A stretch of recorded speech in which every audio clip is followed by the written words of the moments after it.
चतुर्थः पाठः नीति श्लोकः।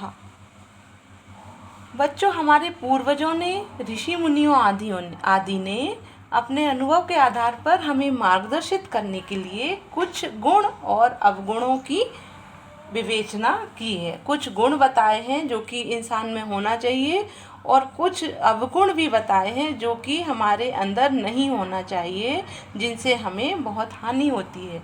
तो ऐसे गुण और अवगुण के बारे में उन्होंने श्लोक के द्वारा और बहुत विभिन्न प्रकार से सुंदर माध्यम से, चौपाइयाँ, दोहा आदि के द्वारा इन गुण और अवगुणों को के लाभ और हानि को हमें समझाया है। तो इस प्रकार नीति श्लोक हमें जीवन में मार्गदर्शित करने के लिए ही हमारे पूर्वजों ने और हमारे ऋषि मुनियों ने बनाए हैं। तो आइए चलते हैं इस पाठ में नीति श्लोक कौन कौन किस प्रकार से दिए हुए हैं और उनसे हमें क्या शिक्षा मिलती है, आज हम जानते हैं। नीति श्लोकेषु नीति भवति। नीति श्लोक में नीति होती है। नीति यानी नियम, कानून। जीवन एक निश्चित नियम और कानून से ही चलता है। बिना नियम और कानून के हमारा जीवन एक भटकी हुई नौका के समान हो जाता है, जिसका की कोई दिशा नहीं होती है। तो नीति श्लोक में ऐसे ही नीतियाँ और नियम बताए गए हैं। जीवन विषय, समाज विषय, राष्ट्र विषय, धर्म, वैराग्य, संस्कार, परोपकार आदि विषये प्रामाणिकं सुचिंतितं वैज्ञानिकं च चिंतनं नीति श्लोकेषु लभ्यते। अब जीवन के ऐसा कोई भी विषय नहीं है जिसके बारे में नीति श्लोकों में बताया नहीं गया हो।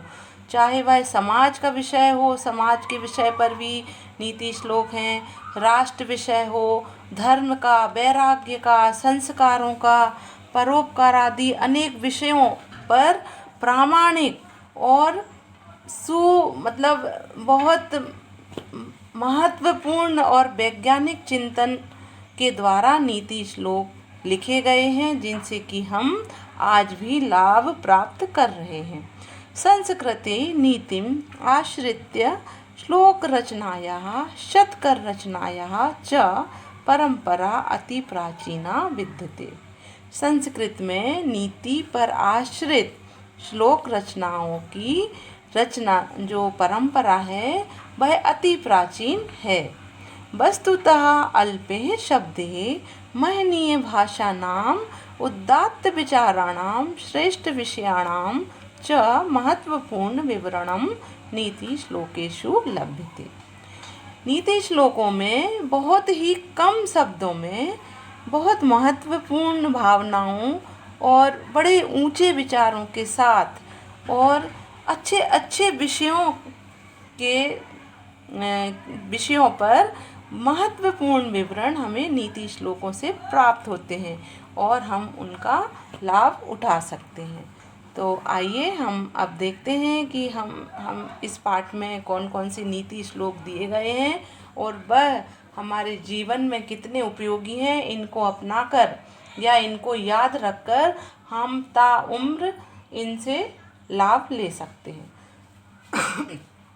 पहला श्लोक है, अर्थागमो नित्यम रोगिता च प्रिया च भार्या प्रियवादिनी च वश्यश्च पुत्रो अर्थकरी च विद्या षट् जीवलोकस्य सुखानि राजे। इसका मतलब है अर्थगमो नित्यम रोगिता, यानी अर्थगमो यानी अर्थ का आगमन और निगमन होता रहे, मतलब पैसा आता भी रहे और जाता भी रहे। ऐसा नहीं कि आए तो हम बिल्कुल उसको जमा करके बैठ जाएं, उसको खर्च नहीं करें, बड़े कंजूसी से रहें, ये बात नहीं है। अर्थगमो यानी होता है अर्थगमो नित्यम, यानी रोज धन का आगम और निर्गमन होता रहे, कमाई भी होती रहे और खर्चे भी होते रहे। अब रोगिता, नित्यम आरोग्यता यानी निरोगी शरीर हो। अर्थगमो नित्यम रोगिता यानी होता है नित्य कमाई हो रही हो, आगम हो रहा हो धन का और हमारा शरीर जो है निरोगी हो। चा प्रिय चा भार्या प्रियवादिनी चा, यानी जो पत्नी है वह प्रिय और मीठा बोलने वाली हो। वश्यश्च पुत्रो अर्थकरी च। वश्यश्च यानी होता है पुत्र वश में हो, अर्थात पुत्र वश में कैसे होगा, यानी कि वह आज्ञाकारी हो। ऐसा नहीं कि उस पर कोई जंतर मंतर कर दो और उसको वश में कर लो। पुत्र जो है, हमारे जो बच्चे हैं, वह अगर आज्ञाकारी हैं तो हम जो भी कहेंगे वही वो मानेंगे और हमारे अनुसार ही वह चलेंगे। तो पुत्र आज्ञाकारी हो और जो उसकी विद्या है पुत्र की, पुत्रो अर्थ करी, यानी जो पुत्र को हमने पढ़ाया लिखाया है, जो विद्या दी है, जो संस्कार दिए हैं, वह धन देने वाली हो, यानी पुत्र भी कमाऊ हो। ऐसा नहीं हो कि बस केवल पैसा उड़ाने वाला हो, पुत्र वश में भी हो और पुत्र कमाऊ भी हो। च विद्या षट जीवलोकस्य सुखानि राजन। तो ये जो 6 सुख हैं वह जीवन के यथार्थ सुख हैं। अगर जिसके जीवन में यह 6 सुख हैं, कौन कौन से? नित्य धन का आगम हो रहा हो, शरीर निरोगी हो, जो अपनी पत्नी है वह प्रिय बोलने वाली हो और मीठा बोलने वाली हो, पुत्र वश में हो और पुत्र की जो विद्या है वह कमाई करने वाली हो, धन देने वाली हो। अगर ये 6 सुख किसी के जीवन में हैं तो वह व्यक्ति सबसे ज़्यादा सुखी माना जाएगा। अयुक्तम स्वामिनो युक्तम युक्तम नीचस्य दूषणम अमृतम राहवे मृत्यु विषम शंकर मोषणम। अयुक्तम यानी समर्थ व्यक्ति के पास गलत वस्तु भी सही हो जाती है। अयुक्तम स्वामिनो यानी समर्थ व्यक्ति के पास अगर कोई बुरी वस्तु भी आ जाती है तो वह भी अच्छी मानी जाने लगती है।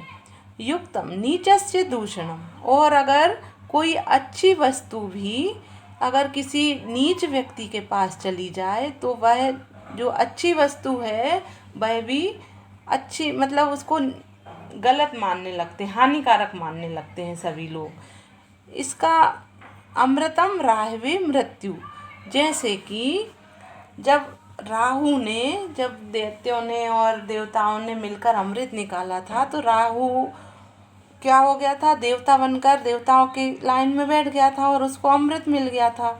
लेकिन उसको अमृत मिलने के बाद भी उसे क्या प्राप्त हुआ? मृत्यु प्राप्त हुई।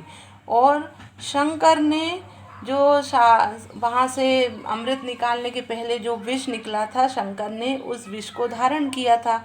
विष कितना विषैला था, उसे कोई भी, मतलब सभी के लिए वह हानिकारक था, लेकिन वह शंकर के गले में जाकर वह भी आभूषण बन गया उनका। वो उन्हें भी क्या बोलने लगे? नीलकंठ सब नाम देकर, और उनकी जय जयकार होने लगी। यानी उस विष के कारण ही शंकर का सम्मान बढ़ गया, क्योंकि वह एक योग्य व्यक्ति के पास गया था, जबकि था बिल्कुल हानिकारक, कोई उसका मतलब नहीं था, उसे लोग उससे दूर भाग रहे थे। लेकिन जब शंकर के गले में वह पहुंचा तो वह भी योग्य हो गया, सुयोग्य हो गया, और उसे भी नीलकंठ की उपाधि मिल गई, शंकर को भी। और उन्होंने नागों को धारण भी किया, विषैले नागों को। तो नाग को भी कितना सम्मान देते हैं आज हम लोग, नहीं तो उनसे सभी डरते थे। तो इस श्लोक का अर्थ है कि अगर कोई वस्तु योग्य व्यक्ति के पास पहुंच जाए, अगर वह अयोग्य भी है तो भी वह योग्य बन जाता है। यानी कि संगति का असर पड़ता है, जो हम हैं तो सभी पर संगति का असर पड़ता है। अगर अच्छी संगति में कोई बुरी संगति वाला पहुंच जाता है तो वह भी, उसे भी लोग अच्छा ही मानने लगते हैं। और अगर कोई साधु और कोई बहुत अच्छा व्यक्ति भी अगर किन्हीं नीच व्यक्तियों के साथ बैठे उठे और उनके साथ देखा जाए बार बार, तो उस साधु को भी, उस सज्जन व्यक्ति को भी लोग वैसा ही नीच मान लेते हैं जैसे कि वह उन लोगों को देखते हैं। तो नीच के साथ योग्य व्यक्ति भी अयोग्य माना जाता है। तो इसके लिए मैं एक कहानी याद आ रही है, तो वह कहानी हम आपसे शेयर करना चाहेंगे। एक बार, बड़ी अच्छी सी कहानी है इसलिए मैं आपको बताना चाहूँगी। एक बार जो पार्वती जी थी, शंकर जी ने उनको काली कहकर चिढ़ा दिया। उनका रंग थोड़ा सा सांवला था, तो पार्वती जी को बहुत बुरा लग गया। उन्होंने वह वहाँ से उनसे रुष्ट होकर कहीं बाहर दूर चली गई तपस्या करने के लिए कि अब तो हम गोरे होकर ही आएंगे, हम ऐसी कोई वरदान मांगेंगे कि हम गोरे हो जाएं। अब वो एक बहुत ऊंचे पर्वत पर जाकर बैठ गई तपस्या करने के लिए। अब वहीं पर जंगल में एक शेर था। उसने पार्वती जी को देखा तो उसने सोचा कि ये तो मेरे लिए भोजन है, मैं इसको खाऊंगा। तो वह शेर मुंह ऊंचा करके जो पहाड़ी थी वह बहुत चिकनी थी, पार्वती जी तक वह पहुंच नहीं पा रहा था। तो उसने सोचा कि चलो मैं थोड़ा सा इंतजार कर लेता हूँ, जैसे ही यह कन्या नीचे उतरेगी मैं खा लूँगा इसको। तो वह शेर उनकी तरफ देखते देखते कई दिनों तक ऐसे ही खड़ा रहा, पार्वती जी को देखते देखते। वो तो अपनी तपस्या में लीन थी। अब आखिर जब देवता प्रसन्न हुए पार्वती जी को, जब उन्होंने वर देने के लिए आए, तो उन्होंने वर दे दिया कि हाँ आप गौरवर्ण हो जाओ, और वह गौरा कहलाई। लेकिन जैसे ही उनकी दृष्टि शेर पर पड़ी तो पार्वती जी ने भी कहा कि ये तो मैंने तो गोरा होने के लिए तपस्या की, लेकिन यह तो बिना उसके ही इतने दिनों से तपस्या कर रहा था, तो इसको भी तो कोई वर दो। तो देवताओं ने उसको, वो शेर को भी, जबकि वो तो खाने के लिए आया था, उसका मन जो था, जो मतलब वह तो दूषित था, वह तो बुरा काम करने आया था, लेकिन पार्वती जी के सानिध्य में रहने के कारण उसे भी वरदान मिल गया कि तुम इनके वाहन हो, और आज शेर माँ गौरा का वाहन है। तो अच्छी संगति से हम जब कहीं दुर्गुण वाला व्यक्ति भी कहीं अच्छे लोगों में उठता बैठता है तो वह अच्छा बन जाता है, और अगर हम नीच लोगों का संग करेंगे तो हमारे जो गुण हैं वह भी अवगुण की श्रेणी में आ जाएंगे। बहुत प्यारा सा, बहुत अच्छा सा नीति श्लोक है ये। आप लोग याद भी करेंगे तो बहुत अच्छा रहेगा, और जीवन में इसको उतारें तो और ही अच्छा रहेगा। चलिए आगे बढ़ते हैं। अमृतम चैव मृत्युश्च द्वयम देहे प्रतिष्ठितम मृत्युम आपाद्यते मोहात सत्य नापाद्यते मृतम। यानी अमृत और मृत्यु दोनों ही शरीर में प्रतिष्ठित हैं। मोह से मृत्यु प्राप्त होती है और सत्य से अमृतत्व प्राप्त होता है। आपत्सु मित्रम जानीयाद युद्धे शूरम धने सुचम भार्या क्षीणेषु वित्तेषु व्यसनेषु च बांधवान। यानी कि आपत्ति में मित्र को जानना चाहिए, युद्ध में शूरवीर को जानना चाहिए। यानी उसकी जितनी उसमें शूरता और वीरता है वह सब युद्ध के मैदान में समझ में आ जाती है कि कौन सा व्यक्ति कितना शूरवीर है। और धने सुचम, यानी कि जो धन जो रहता है वह जब क्षीण हो जाता है, जब कम हो जाता है, तब अपनी पत्नी को जानना चाहिए। अगर कहीं पत्नी आपसे प्रेम करने वाली है तो वह कड़की में भी, जैसे आपके पास अगर धन खत्म भी हो जाएगा तो भी वह आपके प्रति उतनी ही मतलब प्रेम से आपके साथ रहेगी जैसे कि वह अच्छे दिनों में थी। तो आपत्ति में मित्र को जानना चाहिए। मित्र ऐसे तो बहुत से होते हैं जब हमारे पास बहुत धन होता है, लेकिन जब विपदा आती है तो सारे जो आसपास वाले मित्र रहते हैं वह भी साथ नहीं देते, भाग जाते हैं, सब पहचानते ही नहीं हैं। इसी प्रकार जब युद्ध होता है तो लोग वैसे तो खूब गरजते बरसते रहते हैं, लेकिन जैसे ही देखते हैं कि हाँ भाई ये सामने कोई शूरवीर योद्धा खड़ा है तो उनकी पुंगी बच जाती है और वह भाग खड़े होते हैं। तो युद्ध में शूरवीर को देखना चाहिए कि वह कितना शूरवीर है और कितनी वीरता से वह युद्ध कर रहा है। और जब अच्छे दिनों में तो पत्नी बहुत हमारे साथ प्यार से रहती है, प्रेम से रहती है और ऐसा बताती है कि सब कुछ उसका पति ही है, लेकिन जब धन खत्म हो जाता है या कोई ऐसी विपदा आ जाती है तो उस समय पर पत्नी भी साथ नहीं देती। तो पत्नी को कम धन, जब धन ना हो हमारे पास, जब हम विपत्तियों में घिरे हुए हों, तब हमें पत्नी को जानना चाहिए कि यह सही में हमारा साथ देने वाली है या नहीं है। इसके अलावा व्यसनेषु च बांधवान, जो हमारे भाई बांधव हैं उनको हमें अपनी आदतों के निर्माण के समय पे जानना चाहिए। अगर हम में अच्छी आदतें हैं तो लोग हमारी बड़ाई करते हैं। वैसे तो हम कहीं भी जाते हैं, अगर हम पैसे वाले हैं, भले हम में दुर्गुण भी हैं, तो भी आसपास सब हमारे जो बंधु बांधव हैं वह हमारी बड़ाई ही करते रहते हैं। कभी भी कोई नहीं बताता कि हम में अहंकार आ गया है या हम में कोई कमी है। सब अच्छे से बोलते हैं, सब बढ़िया, खूब बड़ाई सामने मुँह, हमारे मुंह के सामने सब बहुत अच्छे से। लेकिन अगर जो हमारे घर वाले रहते हैं, माँ बाप रहते हैं, भाई वगैरह रहते हैं, वो क्यों बच्चों को उनकी आदतों के लिए डांटते रहते हैं कि भाई पढ़ लो। और दूसरा कोई बोलता है, गुरु बोलता है, माता और पिता, ये तीन ही एक ऐसे लोग हैं जो किसी मतलब अपने बच्चे की प्रगति देखकर खुश होते हैं। बाकी ऐसा कोई भी नहीं है जो तुम्हारे अच्छे या बुरे में कोई खुश हो। जबकि बुरा होगा तो लोग ज़रूर खुश हो जाएंगे, लेकिन अच्छा ही जब तुम्हारे साथ होगी या तुम आगे बढ़ रहे होगे तो वह लोग एक देखकर एक जलन की भावना आ जाती है कि अरे देखो उनका लड़का कैसा हो रहा, मेरे बच्चे तो ऐसा नहीं पढ़ पा रहे।